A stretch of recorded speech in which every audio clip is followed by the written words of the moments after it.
I should have known something was wrong when my daughter Lily disappeared during the wedding reception's main course. My husband was busy with best man duties, and I was searching everywhere for our little girl, who'd been so excited to be a flower girl despite her bright pink arm cast. "Has anyone seen Lily?"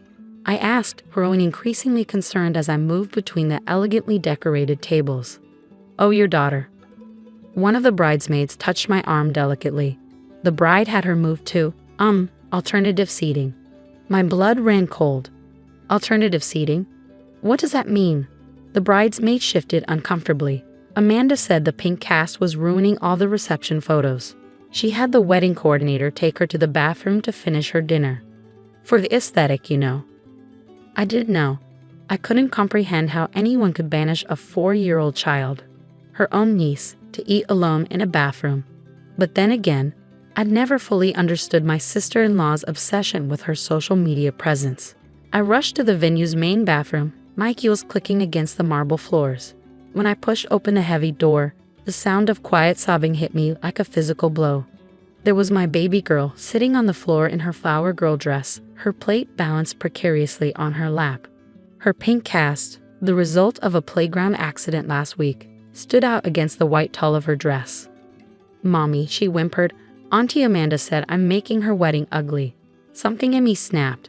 Maybe it was seeing my daughter's tears, or maybe it was remembering all the times Amanda had prioritized her social media aesthetic over basic human decency. Like last month, when she visited the children's hospital where I worked as a nurse, supposedly to donate toys. Instead, she tore down the photo wall of cancer survivors because it clashed with her TikTok background. She got millions of views on that video, dancing in front of blank walls that used to hold pictures of brave children who fought for their lives. No one at the wedding knew about that incident. The hospital had kept it quiet to protect the children's privacy. But I had the security footage on my phone, waiting for the right moment. "Come here, sweetheart," I said, helping Lily up and brushing off her dress. "Let's go show Auntie Amanda what really makes something ugly." I carried Lily back to the reception hall, where Amanda was holding court at the head table, her white designer gown perfectly arranged for photos. My brother-in-law, caught up in his new wife's carefully curated world, barely glanced our way. "What is she doing back in here?" Amanda hissed as we approached. I was very clear about the seating arrangement. "You mean the bathroom floor?" I asked loudly enough for nearby guests to hear. "That seating arrangement?" A few heads turned. Amanda's picture-perfect smile faltered slightly. "It's for the aesthetic," she said firmly. "My social media followers expect a certain level of sophistication. A pink cast ruins the entire color scheme." "Speaking of your social media," I said, reaching for the microphone the DJ had left on the nearby stand. "I think your followers might be interested in seeing another side of their favorite influencer." Amanda's eyes widened as I connected my phone to the venue's display system, another detail she'd insisted on for her wedding slideshow. "What are you doing?" she demanded, rising from her seat. "Showing everyone your most recent viral content," I replied, pulling up the security footage. "The one you didn't post." The massive screen flickered to life, showing Amanda entering the children's cancer ward. The timestamp displayed last month's date. We all watched as she instructed her videographer to take down the photos of smiling children, kids who'd fought battles bigger than anyone in this reception hall could imagine. "Those pictures are hideous." Amanda's voice rang out clearly in the footage. "My followers don't want to see sick kids. Take them all down. We can put them back after I get my content." The footage continued, showing her dancing and posing in front of the blank walls while nurses protested in the background. In one corner of the frame, a small bald child watched his own picture being taken down, tears rolling down his face. The reception hall had gone completely silent. Every guest was staring at the screen, then at Amanda, whose face had turned an interesting shade of red. "Turn it off," she demanded. "This is my wedding day." "Like this was supposed to be Lily's special day as your flower girl?" I asked, gesturing to my daughter's tear-stained face. "Before you banished her to the bathroom for having a broken arm." "That's different," Amanda spluttered. "My social media presence is my career. I have 2 million followers. And now they'll all know what you did to those children's photos. How you made kids fighting cancer feel like they were too ugly for your aesthetic." My brother-in-law finally found his voice. "Amanda, tell me you didn't really. They put the pictures back up, she protested. It was just for a few videos. A few videos that got millions of views, I said. Views you earned by making sick children feel ashamed of their appearance, just like you made my daughter feel ashamed today. The murmuring among the guests grew louder. Several people were already pulling out their phones, no doubt searching for Amanda's social media accounts. You're ruining my wedding, Amanda said through clenched teeth. I looked down at Lily, who was clutching my hand and staring at her aunt with confused, hurt eyes. No, you ruined it yourself when you decided your Instagram aesthetic was more important than basic human kindness. Those kids at the hospital, Lily said suddenly, her small voice carrying in the quiet room. They were brave like me when I broke my arm. My cast is pink because pink is brave. Several guests wiped their eyes. Amanda's mother had her hand pressed to her mouth in horror. The perfect wedding aesthetic was crumbling, replaced by something raw and real.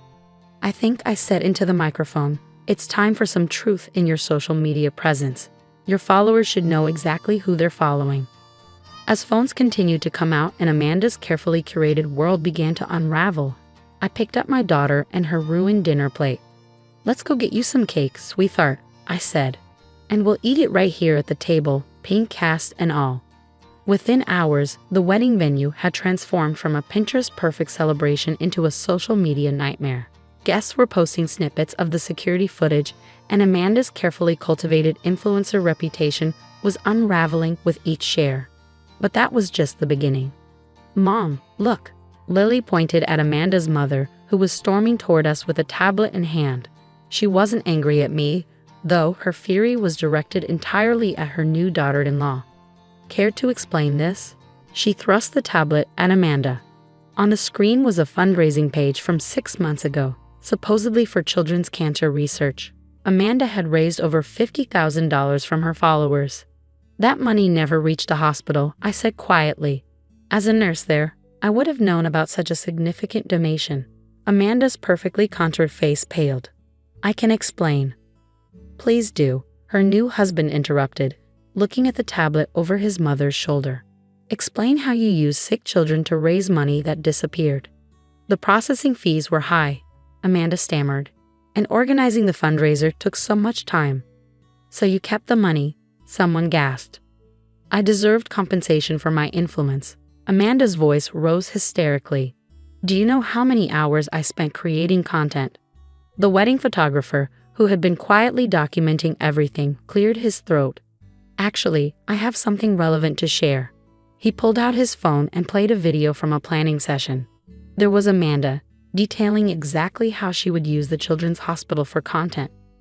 We'll make it look super sad, she was saying in the video. Sadder means more engagement. And we'll set up a donation link. My followers are so stupid, they'll throw money at anything that makes them feel good about themselves. The videographer looked sick. I thought she actually donated the money. That's why I agreed to film at the hospital. My brother-in-law sank into a chair, his face ashen. Our honeymoon to Bali. You said you paid for it with your influencer earnings. That was my money, Amanda shrieked. I earned it. All those hours of planning, filming, editing. Stealing, I corrected. You stole from people who thought they were helping sick children. Lily tugged at my dress. Mommy, is that why Auntie Amanda didn't want my cast in pictures? Because it reminds people of the hospital?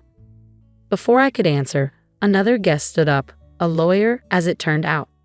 As a member of the hospital's board, she said, I feel obligated to inform you that fraudulent fundraising is a serious criminal offense. Amanda's picture-perfect facade cracked completely. You don't understand. My followers expect a certain lifestyle. The perfect clothes, the perfect vacations, the perfect wedding. It all costs money. Money you stole from children with cancer, her mother-in-law said coldly. The wedding planner, who had been furiously typing on her phone, looked up. The hospital story is trending. Your followers are finding all your fake fundraisers. There were others. Indeed, people around the room were discovering more. Fake fundraisers for animal shelters, disaster victims, homeless veterans. Amanda had built her influencer empire on a foundation of exploitation and theft. I had to maintain my image. Amanda was almost screaming now. Nobody wants to follow someone ordinary. I needed the designer clothes, the exotic trips, The bathroom dinner for a 4-year-old with a broken arm. I added quietly. My brother-in-law stood up slowly. How much? He asked. How much did you steal in total? Amanda's silence was damning. Over $200,000, the lawyer announced, still scrolling through her phone. According to these fundraising pages, the wedding cake, a towering masterpiece of white fondant and sugar flowers that had cost thousands, sat forgotten in the corner. Like everything else about Amanda, it was all for show, beautiful on the outside, hollow within. I want an annulment, my brother-in-law said quietly, and I want you to turn yourself in. Turn myself in? Amanda laughed hysterically. Are you insane? This is all her fault. She pointed at me. She ruined everything. My wedding, my reputation. You ruined it yourself, I replied, the moment you decided that your social media aesthetic was worth more than basic human decency. Lily, who had been quiet during all this, suddenly walked over to Amanda. With her uninjured hand, she reached into her flower girl basket and pulled out her last handful of rose petals. These are for you, Auntie Amanda, she said, dropping them at her aunt's feet. Because Mommy says even when people are mean, we should still be kind. But I don't want to be in your pictures anymore. It was this simple act of childish kindness that finally broke Amanda completely. She collapsed into her expensive chair, mascara streaming down her face, as police sirens became audible in the distance. The lawyer had made some calls. As officers entered the reception hall, Amanda made one last desperate attempt to salvage her image. She grabbed her phone and started recording. My followers will never believe this, she said frantically. I'll tell them it's all a lie, a setup for views. They'll believe me, they always believe me. The police officer gently took her phone. Ma'am, you have the right to remain silent. As they led Amanda away, her white designer dress trading aesthetic for irony, Lily tugged at my dress again. Mommy, can we go home now? My cast is itchy. I picked her up, careful of her injured arm. Yes, baby, let's go home.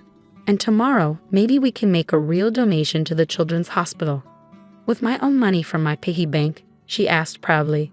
Yes, I smiled, watching as Amanda's perfect wedding dissolved into chaos behind us. Because that's what real influencers do, they help others, even if nobody is watching. 3 days after the wedding disaster, while the internet was still buzzing with Amanda's scandal, she made her final desperate play from behind bars. Her last Instagram post went viral within hours. The real story about my sister-in-law and the hospital. The post contained edited footage from the children's hospital, manipulated to make it look like I had helped her orchestrate the fake fundraisers. She'd been planning this backup all along, it seemed, keeping altered videos as insurance. My phone exploded with notifications. Her loyal followers, desperate to believe their favorite influencer was innocent, started harassing me online. Some even called the hospital, questioning my employment. But Amanda had made one crucial mistake. Mrs. Thompson. A small voice called out as I entered the children's ward for my shift. It was Danny, one of our long-term patients who'd been there the day Amanda took down the photos. I have something to show you. 10-year-old Danny, fighting leukemia but never losing his spirit, held up his tablet. He'd been learning video editing as part of his therapy and had recorded everything that day on his device. I kept it because it made me sad, he explained. But maybe it can help now. The unedited footage showed everything. Amanda's cruel comments, her explicit plans to deceive her followers, and most importantly, me and other staff members actively protesting her actions. Danny, I said, hugging him carefully around his IV lines, you're a hero. Within hours, Danny's video spread across social media, completely discrediting Amanda's accusations. But he wasn't done yet. Can we make our own video? He asked. Show people what really happens here. That afternoon during my break, we recorded something beautiful. Danny went around the ward, interviewing young patients about their experiences. They showed off their artwork, their brave battle scars, their achievements. Lily even came after school, proudly displaying her pink cast now covered in signatures from her new friends in the ward. This is what real content looks like, Danny declared in the final shot. No filters, no lies, just hope. The video went viral for all the right reasons. Genuine donations started pouring in. Real influencers reached out, offering to help raise awareness without taking a penny for themselves. Amanda watched her last attempt at revenge backfire spectacularly from her jail cell. Her followers, finally seeing the truth, turned their support to Danny's honest portrayal of life in the children's ward. My brother-in-law, still reeling from the betrayal, channeled his pain into something positive. He donated all the wedding gifts to the hospital and started a foundation to monitor charitable fundraising by social media influencers. As for Lily, she had one last encounter with her aunt before the court proceedings began. We were leaving the hospital after visiting Danny when we ran into Amanda being escorted in handcuffs for her arraignment. "Your cast," Amanda said, staring at Lily's arm. It actually looks nice in the hospital pictures." Lily looked at her aunt, then at the children's ward where her new friends were. "It's not about looking nice," she said with 4-year-old wisdom. "It's about being nice." Amanda's carefully maintained facade crumbled completely. "I'm sorry," she whispered, but the words came too late. As we watched her being led away, Lily waved with her casted arm. "Mommy, can we go visit Danny again tomorrow? He's teaching me how to make real videos, not pretend ones." "Yes, baby," I smiled, realizing that sometimes the best influences come from the most unexpected places. Real is always better than perfect. In the end, Amanda's quest for the perfect aesthetic cost her everything: her freedom, her marriage, her followers.